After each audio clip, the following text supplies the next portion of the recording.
Welcome to Echoes of the Old Ways, a journey back through ancient paths and timeless wisdom. In each episode, we gather to honor the voices of pagan elders who guide us with stories and wisdom passed down through centuries. We walk in the footsteps of those who came before us, drawing on their strength and insight. Together, we explore sacred rituals, celebrate life cycles, and reconnect with the wisdom of the earth. Each episode opens a door to ancient practices and beliefs that remind us of our place in the natural world.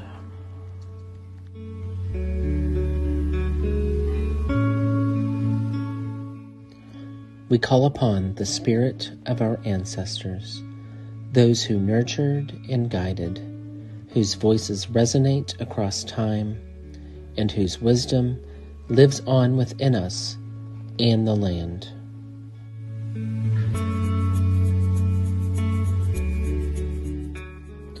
Through Echoes of the Old Ways, we invite you to reconnect with ancient knowledge, with nature's rhythms, and with the deep wisdom shared among the earth and her children. Join us, your hosts, as we rekindle the flame of tradition, nurturing the bond between the earth and her children. Welcome to Echoes of the Old Ways.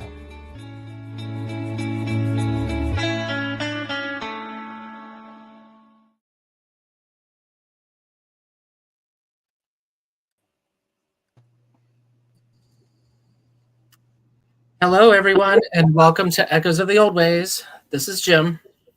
Good evening. Good evening, Jim. This is Davron. I'm Gwen. Good to see everybody. So, what have y'all been up to? Just praying for those in California right now, primarily, and still for those suffering from some of the other recent disasters and attacks that we've had in New Orleans and hurricanes that hit western North Carolina, and primarily really concerned about our friends out there in California and the tremendous damage that's been done, the destruction of the Theosophical Society. It's been a rough couple of weeks. That library was outstanding. I never got the chance to be there. I was in it. I took a look at what happened to Sunset Boulevard, and I was like floored because Ace and I had a little motel that had been refurbished by an Indian family with a beautiful courtyard, an old motel, mind you. One of those old ones, yeah. Yeah, refurbished with a courtyard with a pool in the middle. We used to always stay at, and it's stunning. Also the friends and client or customers, people who I don't think of them as customers. I think of them as my friends. Yeah. I've known a lot of them for years, and I have an attorney out there. I'm like, wow, dude, So yeah, and it's ongoing in Western North Carolina. People have no place to stay, and it's winter, and it's heartbreaking. And have you noticed since the election how the series of catastrophes just keeps on coming? Right. They certainly do. Yeah, and whether or not they will be handled well remains to be seen. I know that finger pointing certainly doesn't help people find shelter. And how can you not? Yeah. It's like, how can you take money away from? I have a firefighting family. My nephew's a firefighter here in South Florida. So I'm real, touchy on that. And it's like, how can you take anything in Southern California with those Santa Anas? I don't know if you all have ever experienced them. Maybe Rick has. Warm, hot wind that comes really, people, it's almost like little teeny hurricanes that come through. It's heartbreaking. And I think of when we have these disasters, I always think of why can't we turn land management over to the indigenous people? Absolutely. Absolutely. who are wise in that department. They would have had break fires that would have taken care of how the firefighters would be able to contain this more readily. That's already absolutely on the table. We know that. Environmentalists know that. A lot of firefighting experts, firefighters know this and turn to Indigenous people for guidance and strategy. It's unbelievable. I don't know. I hope our guests can tell us how it's going down under. I'm sure. And, of course, Australia, dealt with that. I know myself, I remember making lots of tea tree oil soap to donate, for the poor little koala bears when they had their fires there. And, it's unfortunately a global occurrence at this point where, we're fighting back against climate change. And the sad part is it's only going to get worse. But coming up with constructive ways as a community to push back and deal and circle the wagons and, be in a better place, how we get to that part of protection and change, amidst the crazy politics of it all. But, right.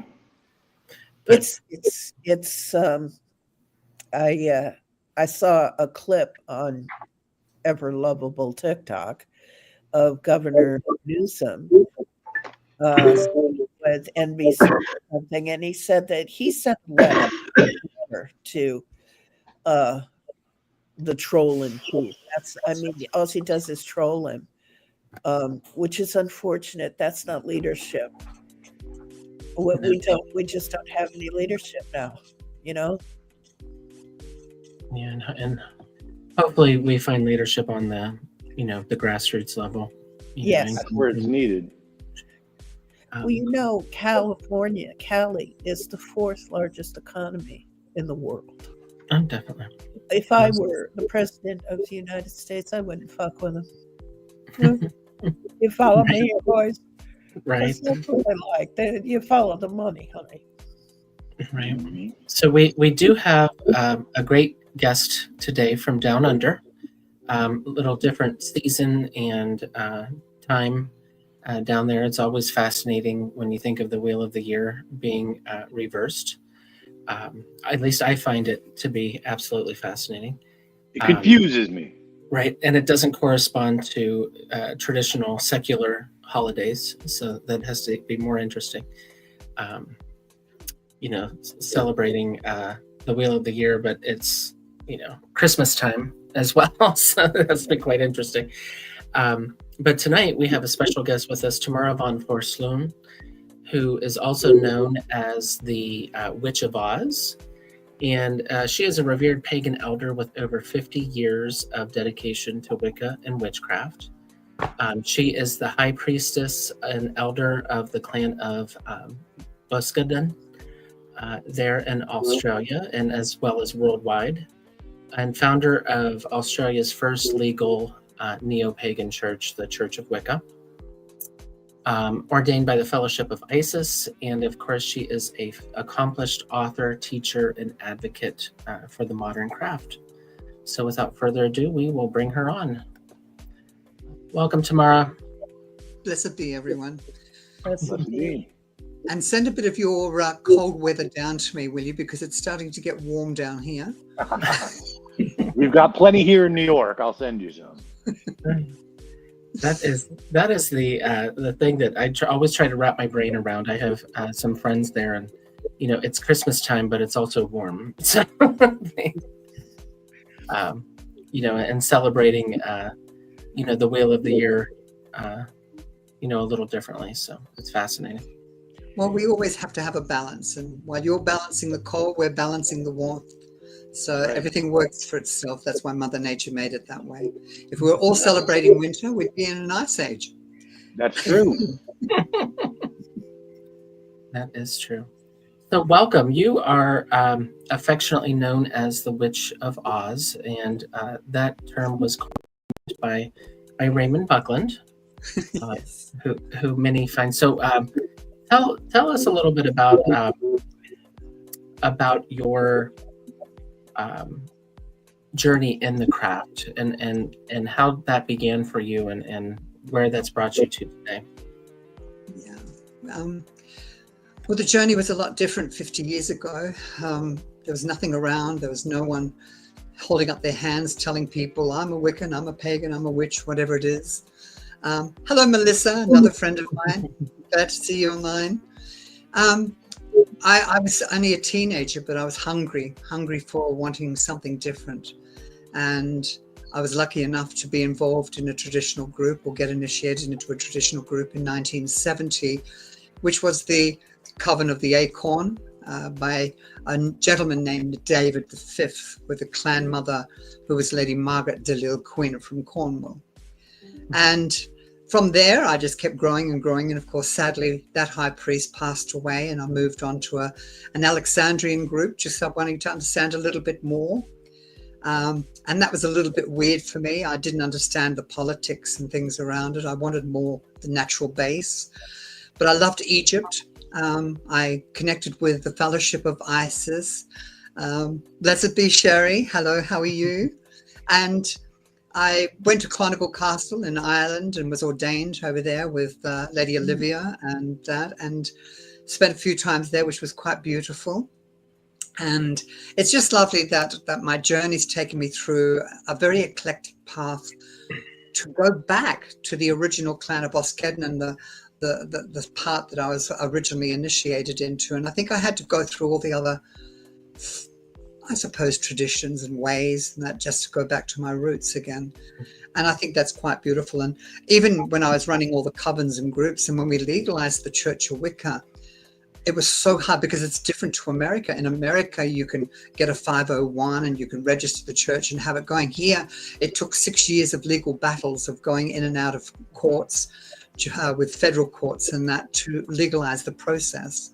And it costs a lot of money to do that, but we did it. And it was wonderful that we did do that. And I incorporated Wicca into our tradition on purpose. And that was to help bring people in and understand it. But now I've moved back more towards the traditional side of witchcraft, which is lovely. Our journey's great. I think my journey's helped me meet a lot of beautiful, wonderful people like yourselves all over the world. And I've been lucky enough to be able to travel quite a lot through my clan and through the books that I do and through my teachings. And thank you for having me here today. It's lovely to be here. We're thrilled to have you. What a fabulous education you've had since 19. Oh, I'm not very educated. What fabulous experience you've got. Oh, that's better, yes. I thought I was old. I thought I was. You have quite a bit. That's extraordinary to me. Since 1970. I mean, blessings. That's extraordinary. Well, it's different. I mean, in 1970s or in the 60s, 70s, there was nothing about paganism or witchcraft or anything. Even if you went to libraries, there was nothing in the libraries. There was books on Freemasonry, Golden Dawn. There was books on other things, but there was nothing here where we could learn or educate or follow our truths or paths. And the only groups that did come up were people that couldn't find any traditional groups, so they created their own. And they linked with either Gerald Gardner or like Alexander's, and then they started creating those groups as an Alexandrian or Gardnerian group. And that's where everything stemmed from along those lines. But there was nothing very organized.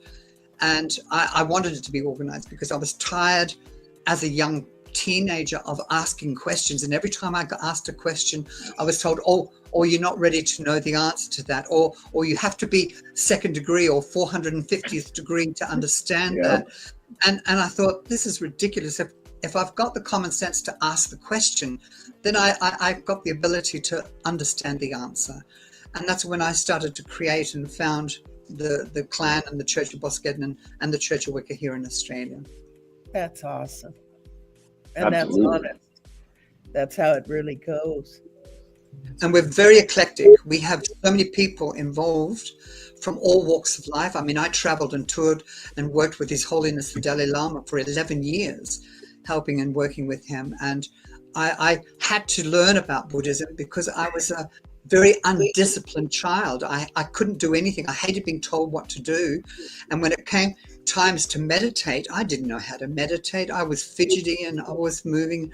And Buddhism taught me the discipline that I needed. Well, I think they sort of taught me because I'm still a little bit undisciplined in many ways as well.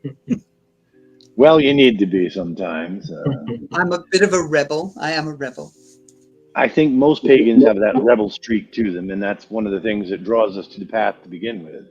But it's good the way that it's good to be eclectic. It's good to study everything.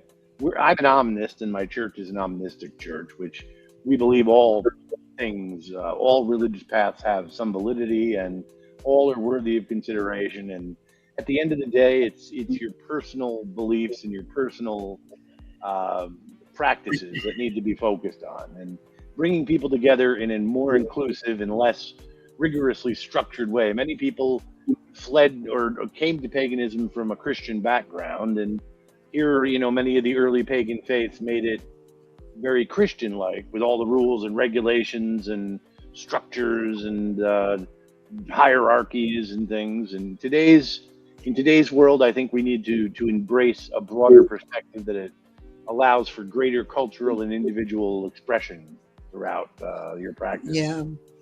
Well, we have a hierarchy in our clan. I'm the head. I'm the mother. Some, sure. Yeah. I'm the mother, and I do exactly what I'm told to do by everybody else. Exactly. Just like every mother. Yep. Exactly. And service to the family. Right. My children are always saying, "Yes, mother, we've listened to you. Thank you very much. Now what we're going to do is this." And I go, "Okay."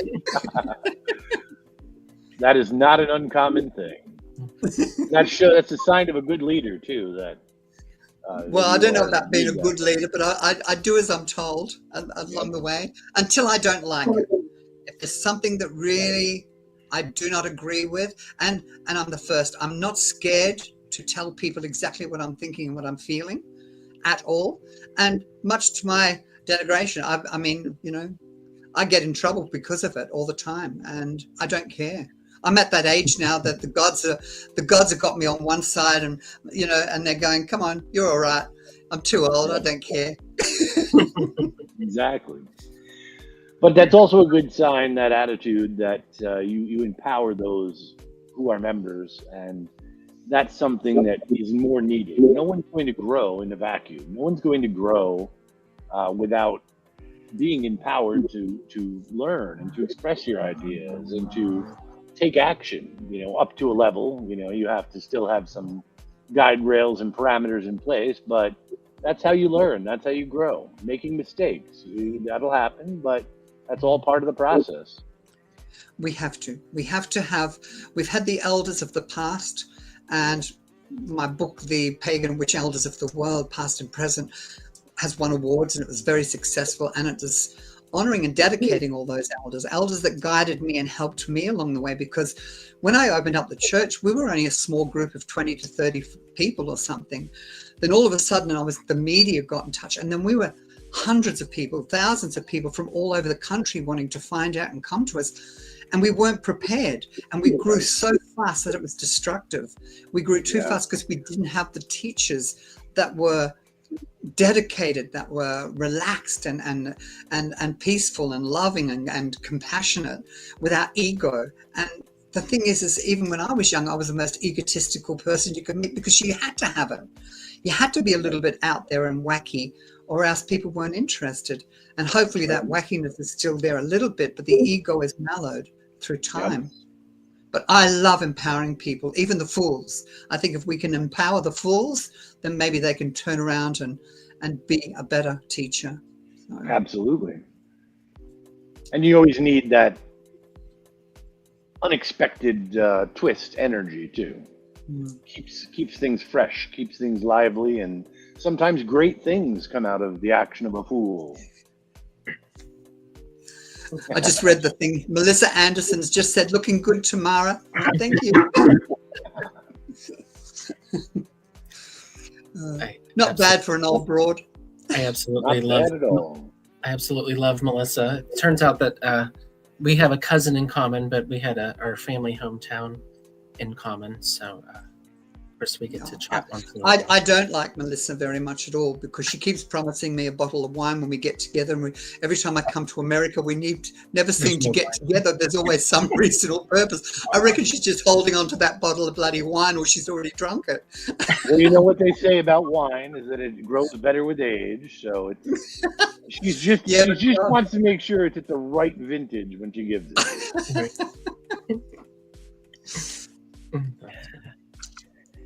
People right now are looking for a connection with nature, which brings them to our circle often.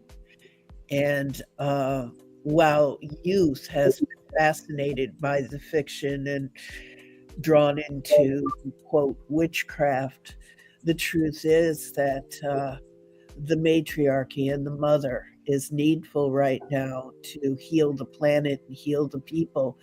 And the best service, the best divinity of that has been within a pagan tradition. That's where it's been preserved.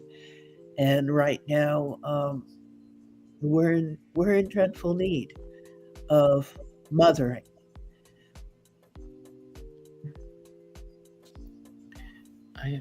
I definitely agree. Yeah. I mean, that was we have classes on Sundays here with a Zoom class for the Clan Seekers class, which is worldwide. And we have a lot of students on there. And that was actually our topic on Sunday, which is basically the balance between matriarchy and patriarchy and why we're needing that matriarchal focus at this present time. More than Papa, we need Mama to be there. Right. And it was more about it as well. And I think that we've always got to realize, even though we're talking to Mama a lot more, that Papa's still there.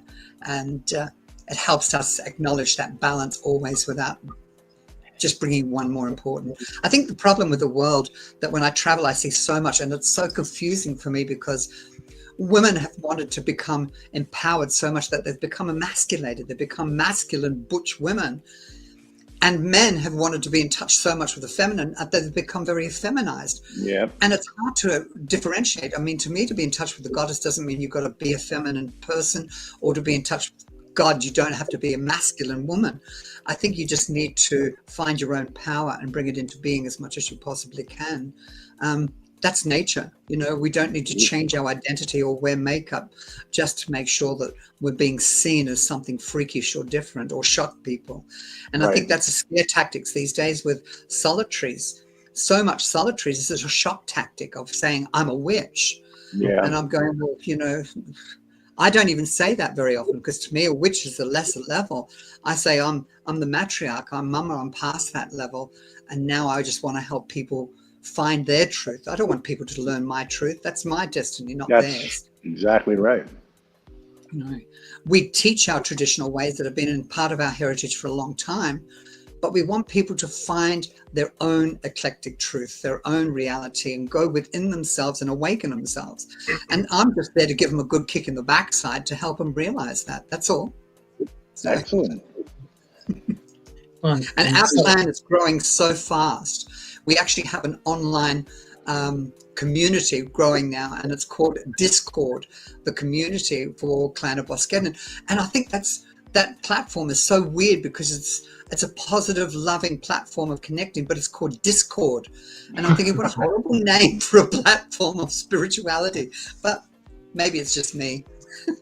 No, I've had the same feeling, and but it does have reminds me of sort of some of the older things, like the old Yahoo groups and e-groups before it, and One List, and some of the bulletin board. So it's got some neat features to it. I like Discord. Yeah, I'm sure we've all experienced the ritual done through chat. You know, calling the quarters by typing them into the. Oh the yes, chat. many times.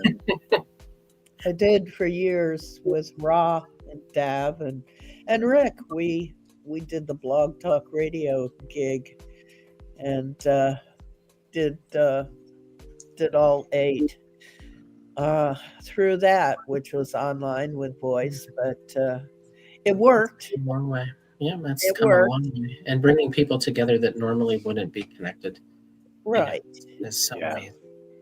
amazing. It's what you want to do, is to invite, to be open, to let people know that there's a place they can knock, and someone will open the door and say you're welcome.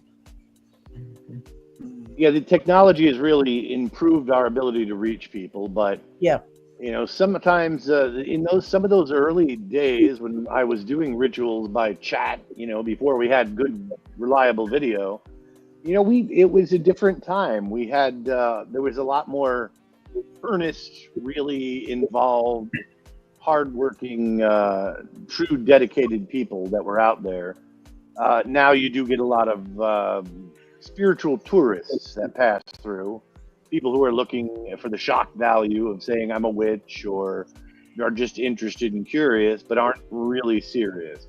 And it's harder and harder to find those who are truly committed to the craft and truly committed to doing the work necessary for that kind of spiritual evolution. Dav, I've seen people in chats or rooms that are open, like on Facebook or whatnot. People will say, well, this is what was it, Jim, you were there, a room full of Betty wannabes or something, and here's the group that really is serious. And I said, I'd really love to have the chance to speak to, I guess your term is spiritual tourists, because they are looking, obviously, and opening, like I said, opening the door and allowing them to hear what your experience is and to connect. I think that's an incredible invitation for us as elders to pass on what we've learned and walked with for so many years. If somebody, it's like if Ted hadn't shared with me, or when we had the shop open, Raymond Buckland came and did a couple of shops with us, and he was great. And he shared. He was there to share with even the people who were, let's say, suspicious of what was being related to them, And those folks are important too. I think we can't forget them, because right now, it seems to me we need to pay attention. I don't know. Yeah. It's just me. And we have so many great teachers out there, like Tamara down under, and pinpointed all over the world, that the opportunities for people to tap in to, being connective to our natural existence and nature itself, through pagan, through Wicca, through whatever, but these elemental ways, it's just really something that's going to help us hold together, I think. Well, it's already started, I believe. I believe it's already started. I mean, my travels, whenever I come to America, even though I do always do the Buckland Museum and I do either PSG or something like that, I've been with Hexfest and WitchCon, and I've done a couple of pagan pride festivals and things. But I think the wonderful thing is that when I'm at places like PSG or Starwood, I can actually have a small area to myself, and my clan that are in America, they can come with me, and we actually do initiations, ordinations, all these sorts of things. So I get to connect with these people that I've only been able to connect online with. And at least when I come over there, or I go to England or Europe or something like that, I can connect or reconnect with people. And that's great. I love doing that. I love just sitting down, being the mother, and just talking to everyone and having a good chin wag and sharing what their journeys are as well, and really interested in what they've got to tell me. So, oh, hello, Harold. Good to see you there. Yeah, so it's just lovely. I mean, I've had the chances of meeting such a lot of beautiful, incredible people over my time, and I've been lucky enough to travel a lot. And I think it's great. I think it's great that there's so many people out there. But the reason why I wrote the eldest book is because half of those people that I classed as my friends have gone now. They've all passed on. Yeah. And I think that's so horrible. You know, I feel sad that I've lost everybody. And when I get a phone call saying that Ray's passed away, Raymond Buck's passed away, or that Stuart Farrar's passed away, or other people that I know, and it just really disheartens me and makes me feel sad, because once you get over 60, you've got one foot in the other side anyway. So that side is pulling you, and then you've got your physical world here trying to say, no, stay. And you're going, well, I don't care where I go, as long as I'm still wherever I need to be. And that's the main thing that I love about it. But, hopefully I get to meet you all, or you guys, either at the Buckland Museum sometime or at Starwood Festival, if ever you go, or PSG. It'd be lovely to see you all. Oh, I will be sure to look for you. We've never met in person, but I've heard wonderful things about you over the years and decades. And they've lied. One day we'll connect.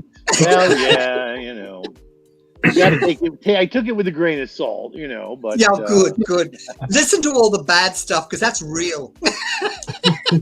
Exactly. Yep. You gotta know you gotta know that first. Then you can. That's very opposite of what a politician's approach is, by the way. But I agree. I'm the same way. I'll tell you whatever you want to know.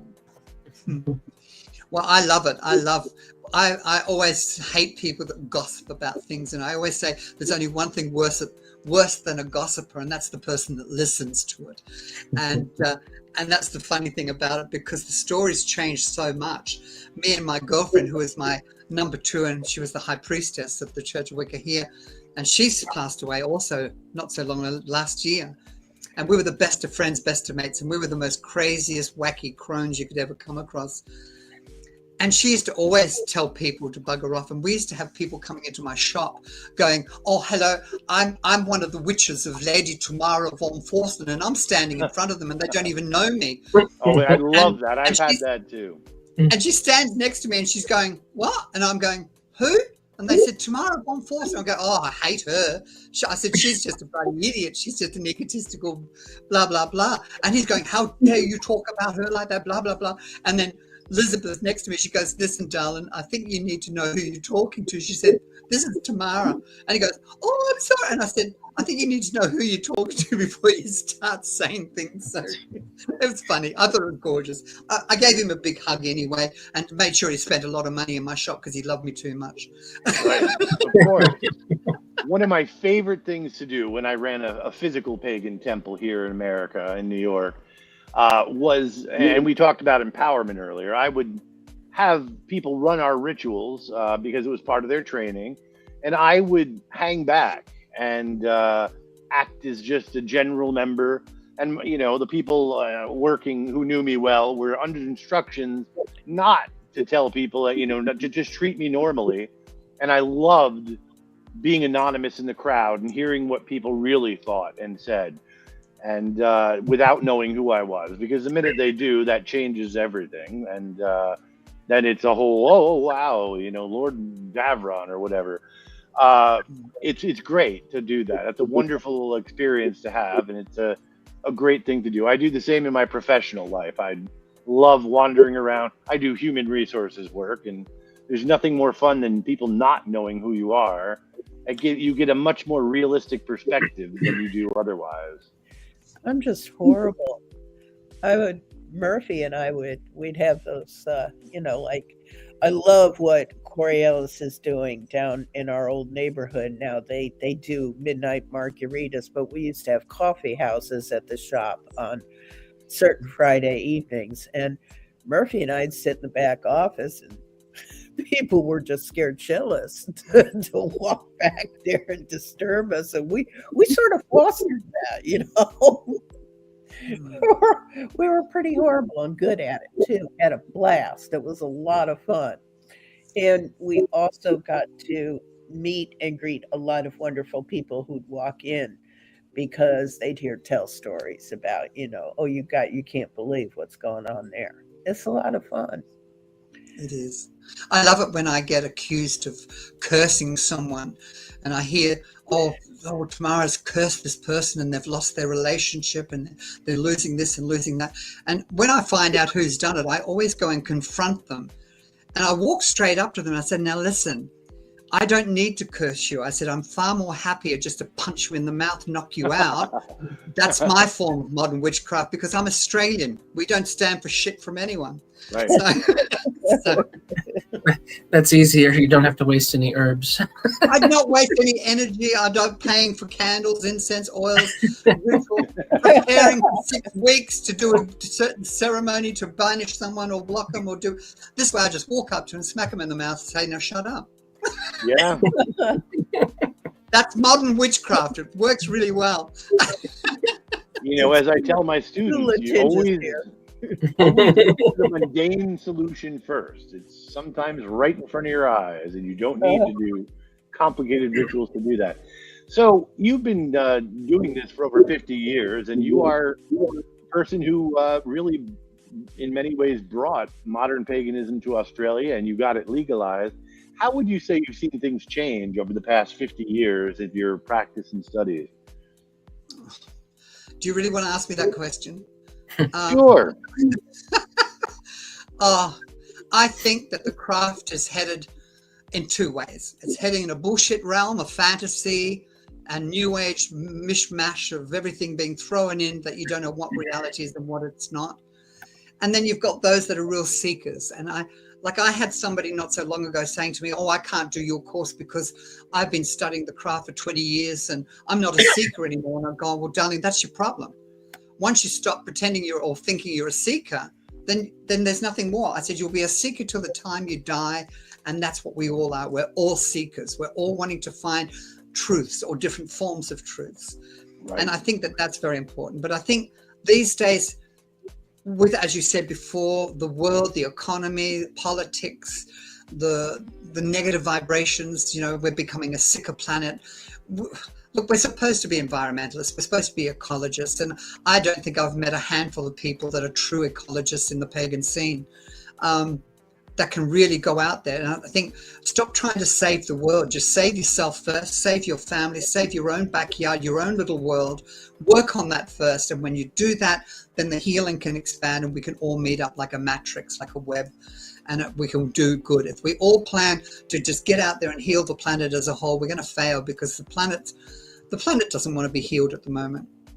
I think Mother Nature's just going to turn around, and if it comes between saving the planet and saving mankind, she's going to get rid of mankind and just keep the planet. I would. We're parasites. We keep taking all the time, and we don't give back. And that's the one thing that I make sure that with all our people, that whatever you take from the earth, whatever you receive or get from them, give back whatever it is, even from people. If you don't like people and they give you a smack in the mouth, then give them 3 smacks in the mouth, balance it out, whatever it is, but just relax with everything. Try not to see the anger and the fear and the aggression. And I know that you've had a big political change over there in America, that things are quite worrying for a lot of people. But if the more you feed that worry, the more you feed that stress and that problem, like attracts like, and the more problems are going to happen. If you just say, well, look, that's okay, it's okay. He's there, but I don't have to worry about it because the world is positive, beautiful, and radiant, and the light is going to be illuminating, and everything's going to be absolutely shining great.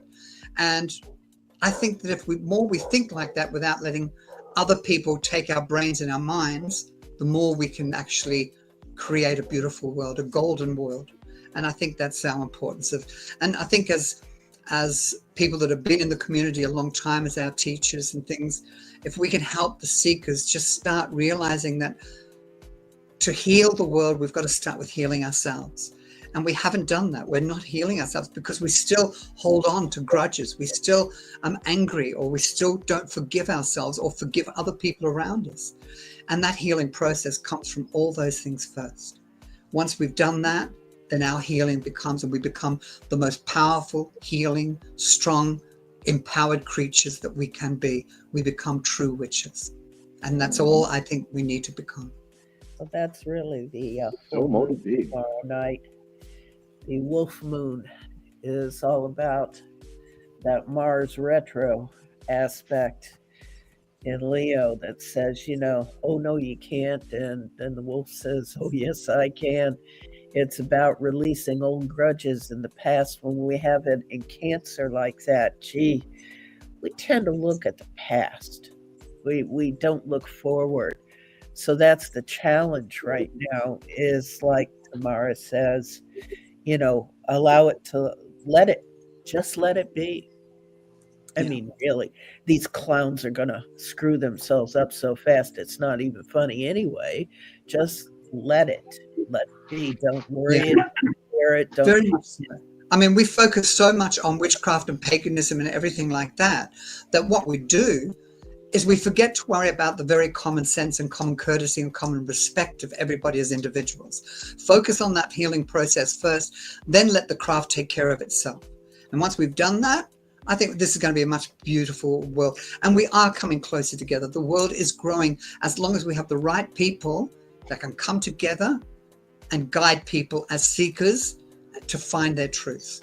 And I think that's wonderful. Just with a meeting like this, even though I don't know you people, the fact is that we're still linking, we're still connecting, and then you're linking out to your people and all that sort of thing. And I think that's just lovely. Pebbles in the pond. Right. I'm more of a boulder myself. Or an undersea volcano. Yeah. Right. And we talk about, that healing process. I think there's so many things that folks have not taken the time to heal over. They stand back up and, say what's next, in this crazy world. But in order to help others, we do have to heal, and do that shadow work and dive down deep and try to repair, so that we can reach out and help others and help the planet and keep things moving. So often, I'll share, some daily spells, and I got asked, well, do you do outward, spells to influence others or events, things like that? And I say, of course I do. But I think it's more important to share that spell work that is inner alchemy, that is working on the person and working on developing that compassion and that gratitude and those tools, that we need in order to help others.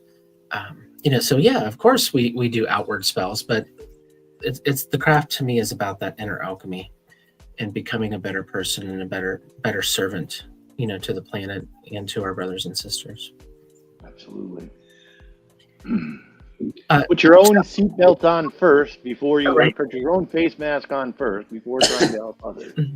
Right. And of course you're tempted to help your child first, but the fact that you won't be able to help them if you don't help yourself. So that's right. Most definitely. Tamara, we talked a little bit about some of your works, but you shared with us a video that I would like to share with everyone that is introducing one of your books. And then we'll talk a little bit more about the wide breadth of books and written works that you have out there for the community too. Let's see if I can share the screen here. Send.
Well, that was an excellent video. Of course, that book is on the Fae. Can you tell everyone a little bit about the book and what inspired you to write that?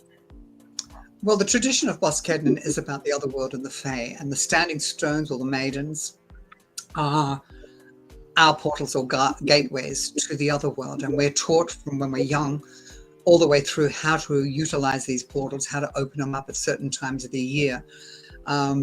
Modern paganism always says, oh, well, Samhain is the main time to go between the other world. Well, that's not really. It's Samhain is about the other world in respect to the underworld, other words, Anun. The Fae are very much there and part of everything and everything there. We hear about them in all over the world, but they're not like what most people think are sweet little nice things with little fairy wings that want to give you a fairy wing blessing and all that. They are very different in many ways. I've teamed up with one of the world's top Fae artists, and he's doing all the artwork. So my book on the Fae is not only a full guidance into Fae or finding them or researching them or learning more about them, but it's also an artwork. It's a journey of absolute beautiful art with lots of different Fae images from different elemental realms as well. And after that, we're also then bringing out later a Fae oracle deck as well, which is going to be very much in tune. And in our tradition, our matriarchs or high priestesses are usually oracles. So we're taught to be seers and to learn that. And of course, in modern craft, they're taught once a month when the moon is full that the goddess is invoked into you and you draw down the power of the moon. And then you become the oracle and speak the words to the community and people. Well, in traditional witchcraft, that's something that always happens no matter what we do. And that trance state is very much a lesson that we all got to learn to become connected with the Fae as much as we can. The Fae are magical and part of every process that we do. And this book is not something that I usually wanted to bring out to the public, but I thought that we need to explain to people about the Fae, especially with urbanization, about the world changing, how we're moved away from nature and all this sort of thing, and what's happening with the Fae and why are they still hiding from a lot of people. Well, look, I hide from a lot of people because I think people aren't worth it, you know, but then I'm allergic to some human beings, and yet I absolutely adore and love other human beings. It just depends where I am at the time in my life. But this book is very inspiring, it's very beautiful, and I think hopefully it helps people find the true essence of magic by working with the portals and with the energies to the Fae. That sounds fantastic. It's going to be a very beautiful book. It's a full page color book. The whole thing is done like a medieval textbook. That's all done with full artworks and everything. And I'm hoping to have that when I come on tour July, August of next year. Well, fantastic. I, for one, can't wait to read it and to see the artwork. You've got to buy it. You've got to buy it first. Of course, I'll buy it first. Yes, that's one sale. Yes! Woohoo! Maybe I can get a signed copy for my collection while I'm at it. Oh, that costs you more. Oh, money's no object. That costs you more because once I sign it, it's only worth $1 anyway because they drop in price. Yeah, you know, depends. You know, when I haven't written any books yet, I'm too busy actually doing things. But when I do, I suspect my signature will decrease the value and ruin it. So you've got a great first edition here, but unfortunately, it's signed. Some idiot wrote it. Now it's worth nothing. Useless. You ruined it. And I just had I saw in the questions there, one of the viewers has just asked if my books will be on my website, and yes, they will. They'll be on my personal website, which is tamaravonforslun.com. And also there's a lot of special books that aren't out for the public that are on our clan website, which is clanofboskednan.org. And if people want to find out more about our organization, they can go on there. We have a full Discord community where anybody can join. We've got many elders from around the world that are joining just to help guide people, because we've got hundreds of topics and sections that people can learn from and share, and that as well. Gail is asking for pre-sale. I'll let you know closer to the time. It won't be until March that I know when it's happening, because I'm producing it and publishing it myself, because it will be done very, very differently. And I didn't want it to go through a publisher because they diminish the value of what's going to be in it. And I want the magic kept in there. Excellent. I'm excited. It will be available and it will be beautiful. And the ones that I'm taking to America will be, I can sign them all for you and it doesn't cost you extra. I'm just joking. But for you, Dev, yeah, I'll charge you extra. That's okay. Sure. Everybody does. That's not at all uncommon in my world. So, yeah. You know, I used to prowl through bookstores, especially in New York City, used books, looking for the crib notes written on the pages of certain occult books. Oh, yeah. And I got quite a collection. It's really something to, and I can imagine. I know a lot of people, especially certain authors, don't think it's a good thing to write in books, but I always have put little notes, little crib notes, and it's widened my experience of the book, unless of course, like Tamara is expressing or explaining a very beautiful art book that you wouldn't write in. That sounds like a good coffee table book too. Yeah, coffee table kind of book. You don't. Well, that's what the Elders book is. And while I'm online, I'm going to invite all of you guys. Send me your emails, send me your things, send me your bios and photos, and I'd like to put you in my new Elders book that I'm bringing out, which is Witch and Pagan Elders of the World, Present and Future. And some of them I call Eldlings because they're young and they're still fighting and forging the way and all that sort of thing. So, you know, some of you could be an elder, some of you could be an Eldling, some of you could be just rubbish. I don't care, but it's all right. Well, you put us in it, you're going to limit the distribution, I would think, on that. I've heard rumors about that. I've heard rumors. Banned in at least 5 or 6 countries that I'm aware of. So, but yeah, you mentioned a good point. Being an elder is not a question of your age necessarily. I know people who've been practicing for 50 years that are simply terrible, and others who have are relatively new, who are very wise and clearly possess knowledge well beyond their age or beyond this realm. And those are the ones. And I've met so many beautiful young men and women around the world that are even within the clan. We've got our new elders of the future that are forging forward, that are taking responsibility and holding our communities together to become the future elders of the world. And that's exactly what I want more than anything. Before I leave this planet, even if I've got to whip them into shape, I'm going to do it. That is excellent. That's my life mission as well. Fantastic.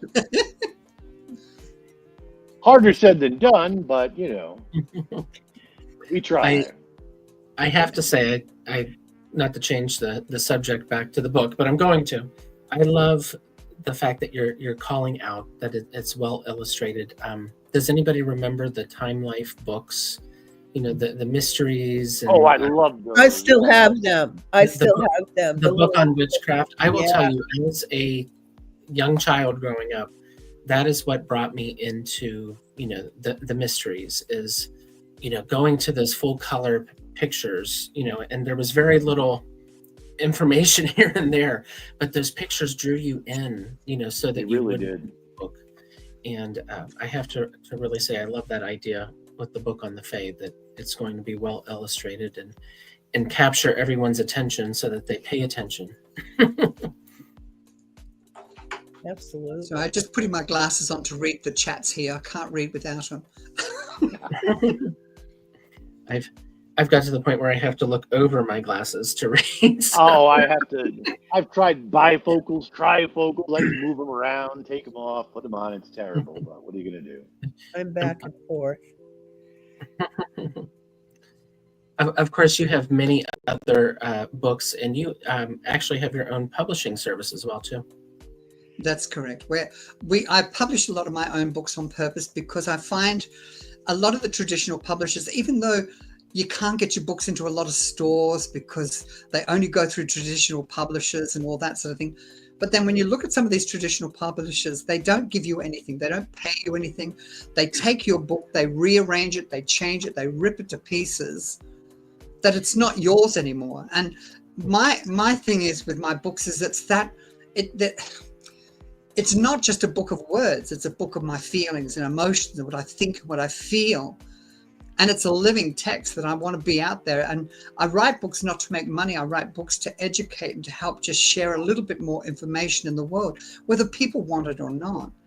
And I like the idea. And I'm very much looking at maybe helping to start up my own publishing company before I go, to help other pagan writers and authors to be able to help them find the right contacts, because writing a book doesn't mean you're going to get a sale from it. And I've met so many authors around the world that go, oh, how come you sell so much and travel? And I go, well, because it's marketing. It's all about getting out there and doing that. At one point, my eldest book was on 250,000 websites around the world. Wow. And it's all about recognition. It's all about connecting and getting out there and doing the talks. And I meet a lot of people and I love it. And the funny thing is that I go and travel a lot and I do workshops and meet people, and I may not see them again for a few years, but then all of a sudden somebody will reach out to me and put a contact to me. And that's when I go, oh, wow, yes, I remember that person. And I always give little trinkets and gifts away that I bring from down under, from Australia, as a little memento for people as well, because I think sometimes when I find the right person in the right audience or the right crowd, it's just nice to give them something for their future destiny as well. You know, a lot of what you're doing with publishing yourself, there was in like the 1980s going into the 90s, I can remember there was very few occult or pagan publishing companies. Llewellyn pops in mind first and foremost, I suppose, but Redwell and Weiser has always been there, and I won't say a bad thing against them, but you are correct, I think, with basically at my dances with some of these. Barron Company was an excellent publishing company, but then they sold out to Inner Traditions. And in the last 10 years, we have seen all these tiny little metaphysical Wicca publishing companies pop up, or goddess-oriented publishing companies pop up, because of just what you said, Tamara, because other publishers take your material and rearrange it however they think is going to be the best sale, and then do not put down any kind of energy towards putting it out there for people. They actually, I can remember how much Ted Andrews he started his own publishing company. He was prolific at writing, and he wrote some damn fine books. And he basically understood that he was being used and abused by the publishing company, and he started his own. And like you, he went out and traveled and took his books by box everywhere. A lot of authors have had to do that, had to figure that lesson out. You know, one of the things that I think you prompted and reminded us, with all of these challenges come opportunities. On the one hand, the Christian theologists want to infect the schools with their religious doctrine. At the same time, I think the balance of that, the yin yang of that, is that it's going to make more atheists, more people who are going to search further outside the walls of traditional Protestant theology. And another thing that you said that really struck me, just so amusing. At one point, a person met me at a poetry gathering, and she said, you know, what you talk about meditation really makes a lot of sense. We're looking for a meditation teacher at my school. And I said, really? Well, I'd be happy to talk to you about it. So I go to her school, and she says, you know, you're just so dead on. You really have a nice clinical approach to this. And I said, well, you know, I have a lot of respect for so many schools of metaphysics. I said, the only thing that I find a little off-putting for myself is this whole Harry Potterization of metaphysics, because to my mind and to my studies, my friend, the whole Potter series is just not good metaphysics. It's just not. And she said, oh my God, we're all built on the Harry Potter theme. Well, maybe I'm not the instructor for you.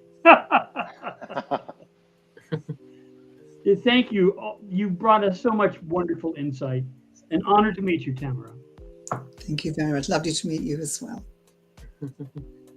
Absolutely. Yeah, it is interesting with that. You talk about the Harry Potter, Potterization, of the I'm sure it's brought quite a few in. However, in popularity comes those books and those authors that write for those major publishers that I someday want to be published, so I'm not going to knock it, but where are those authors? Where are those those that are put out as leaders of our community?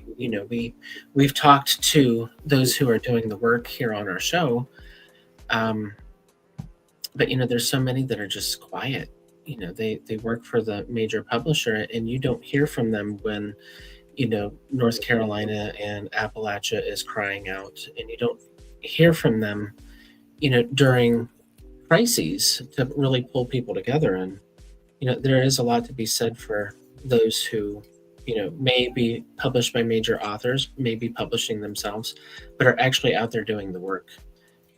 And there are also many who are prolific authors who don't actually do any work, and they just write, which is wonderful and fantastic and a great profession. But that's one of the reasons we're doing this show, is to get the real elders, whether they're published or have time to be so or not. Are you talking about hacks? No, I wouldn't say hacks. There's plenty of those too, but I'm saying those who prolific authors. You meet them at a festival or something, and they can't actually do anything. It's all academic writing. I'm also a professor, and they say those who can't do teach, and I will tell you that is not always untrue of many people who teach. Many of my own professors, I later went on to learn, had no experience whatsoever in the areas they were teaching. And that's fine, but if all you're learning is book learning and no practical application, that's a little bit of a problem. That's true. So it's important, when we have those with the real knowledge, to capture their learning and their teachings and their perspective on things. To me, that's the more important thing for the preservation of that sort of information. Sharing that wisdom. Yep. For sure.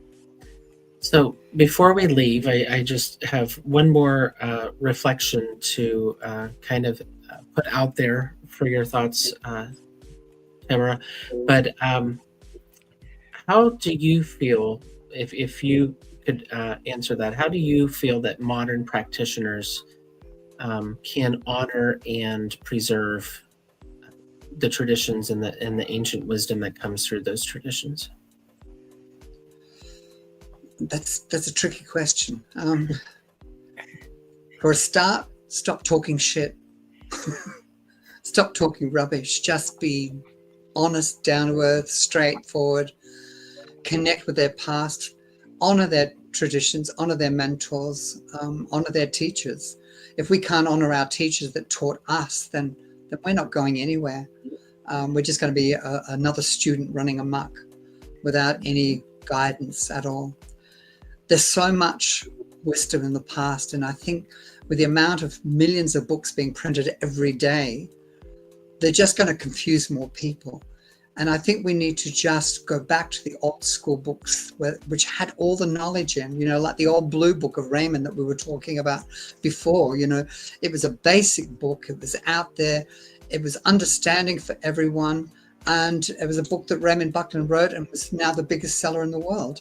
And I just think that it's just such an incredibly easy book. And I think so many books these days are all these different titles that take you on different formats. And I think let's just go back to the basics. Stop all this airy-fairiness. We've got a way, and I know this is going to hit a lot of people, but I blame Gardner for this and Alexander's, that we've moved away from witchcraft. We've moved away from paganism so much into this airy-fairy new way by incorporating things from the Golden Dawn and the Kabbalah and all these different traditions that have no belonging in witchcraft. They don't belong in there. We don't have angels. We don't have things like this. We work with the basics of folk magic to do with the elements of the Fae, the other world, and connect with the three worlds together.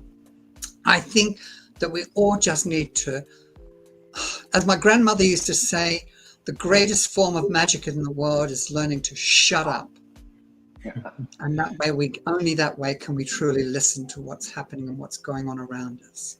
Yep. We need to be more practical. People need to be able to get back in again and get their hands dirty. Stop talking about being greenies, become brownies, get dirtier, get right into the earth a bit more and reconnect with nature as much as we can.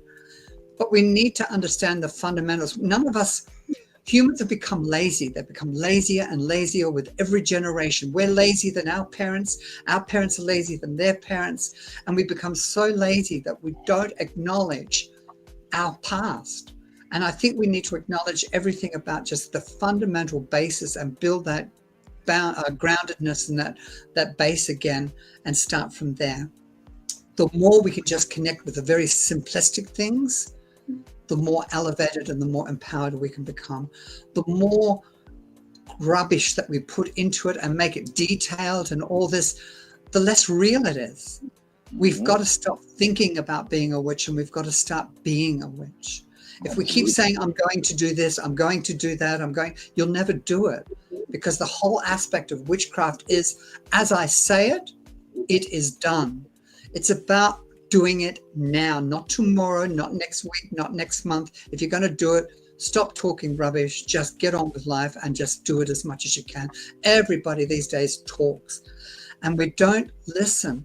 The problem is we've all wanting someone to hear us. We're all wanting someone to listen to us, but there's no one out there that will shut up long enough. And that's exactly the pain of the world the way it is. And I think we need to really connect. And this is what we're doing on our Discord community group by letting anybody come in now that can share and communicate and talk and listen. We have our health and well-being section, and me being a professional naturopathic doctor and all this sort of thing, that's what I've done all my life and taught people. I can help people with those sort of things, with remedies and mixtures and things like that. But we also have guidance counselors. We have people that are professional in different ways. And I think, as Melissa just said here, people talk as talk, do as do. And that's exactly what it is. We need to start doing instead of just talking. And people say, oh, I'm doing this magic, I'm doing this spell, I'm doing this. And I go, well, how do you prepare for it? Do you know how to cast a circle? How do you prepare a magic circle, which is the focal point for all the magic you're going to utilize? And people don't have a clue. And that's the one thing that I try to teach when I'm doing workshops around the world, is bring people back to the basics and to the reality of the natural energies before we can do witchcraft or magic. And you can read, and you can study, but until you actually do, you're not doing anything. You need to get out there and manifest what you want to accomplish. And help other authors too. When people buy books, if you like the book so much, go back in and give them a review. Absolutely. Because it's the reviews that make that author successful. If they don't have any reviews and people don't respond saying, well, I like this book, I hate this book, doesn't matter. It's just people need to know and be aware. And there's so many new people coming in now buying books left, right, and center, spending a fortune. And half of them are rubbish. Because people are not leaving reviews. If somebody looks at a book, go, oh, I like the look of that book, that cover looks really pretty, I might buy that book. And there's reviews saying, oh, it's a shit book, they don't know what they're talking about, it's a load of rubbish, it's plagiarized, whatever, then they won't buy it and waste their money. They'll look for a better book. And the more times that we can do something to honor those authors with their writings, the better newer people, greenies and seekers, will find good books to study and learn from. Absolutely. Most definitely.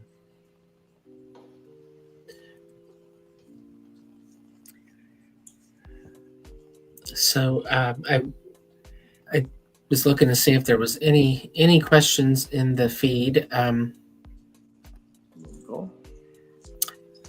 Sherry asked, do you think everyone can do both, or do you think most can do practical only? Not everyone can write. Is that what you mean? I'm not sure what. No. It's not about writing. It's about people say, look, people wake up in the morning and go, oh, I'm a witch. Well, it doesn't work like that. It's like me waking up in the morning and saying, I'm a brain surgeon. You know, it doesn't work like that. You know, to me, to be a witch, it takes years of training to get to that level, to be a witch, of learning, of discipline and everything.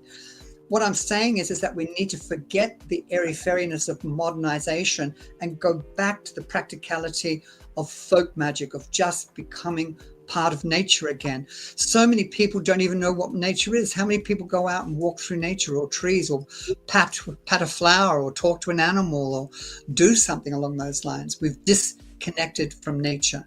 And if we're disconnected from nature, we're disconnected from magic, because magic is nature. And we've forgotten that. And the whole idea of the clan is to get rid of all the levels and degrees and ranks and levels of priests and high priests and things. You are just all seekers, and you're all learning, and you're all part of nature. And when you're part of nature, you become a part of the magic, which is nature. And that's the important fundamental. Practical. We need practical. We cannot be theoretical. If we're a witch in our head, we're not a witch in our heart or our soul. We can't just think we're something. We have to know that we're something. And that is the whole fundamental basis of what we're all about. Fantastic.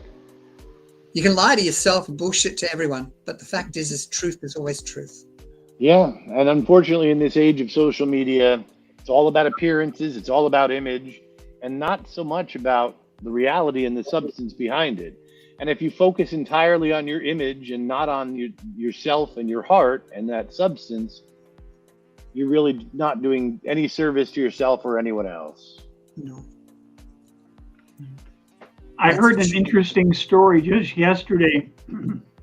It seems there's a church in Switzerland where they've combined a holographic Jesus with an AI voice, and you can literally get your penance from the AI holographic Jesus. Yeah. And that is in the antithesis of natural.